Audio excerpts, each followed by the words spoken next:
नाशिक जिल्ह्यातील त्र्यंबकेश्वर तालुका येथे टाळेबंद चक्काजाम आंदोलन छेडण्यात आलंय। पेसा 17 संवर्ग पदभरती कृती समिती महाराष्ट्र राज्य यांच्या वतीनं चलो तहसील कार्यालय त्र्यंबक, चलो पंचायत समिती त्र्यंबक येथे टाळेबंद चक्काजाम आंदोलन दिनांक 27 ऑगस्ट 2024 रोजी सकाळी 11 वाजता करण्यात आलंय।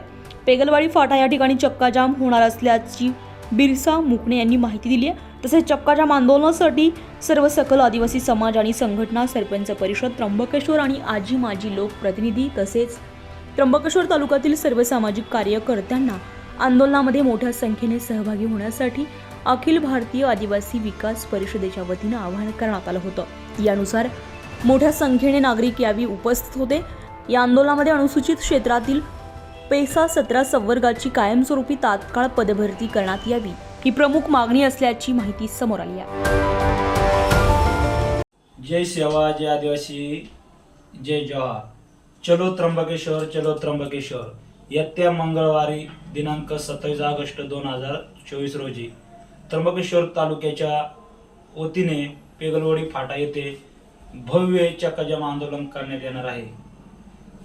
आपल्या आदिवासी समाजाचे विद्यार्थी गेले 23 दिवस झाले गोल क्लब या ठिकाणी आमरण उपोषण करत आहेत, पण त्यांची काही दखल घेतली गेली नाही। म्हणून या सरकारच्या विरोधात आपण त्र्यंबकेश्वर येथे चक्काजाम आंदोलन करणार आहोत। तरी माझ्या तमाम आदिवासी बांधवांना जाहीर आवाहन करतो की येत्या मंगळवारी लाखोच्या संख्येने आपला सहभाग नोंदवा आणि त्या माझ्या आदिवासी विद्यार्थ्यांना न्याय मिळवून द्या आणि त्यांच्या लढाईमध्ये सामील व्हा। हेच मी माझ्या समाजाच्या वतीने व अखिल भारतीय आदिवासी विकास परिषदच्या वतीने जाहीर आवाहन करतो। जय महाराष्ट्र, जय आदिवासी, जय सेवा, जय जवाहर। 24 लाईव्ह महाराष्ट्र न्यूज साठी शंकर निंबारी, त्र्यंबकेश्वर।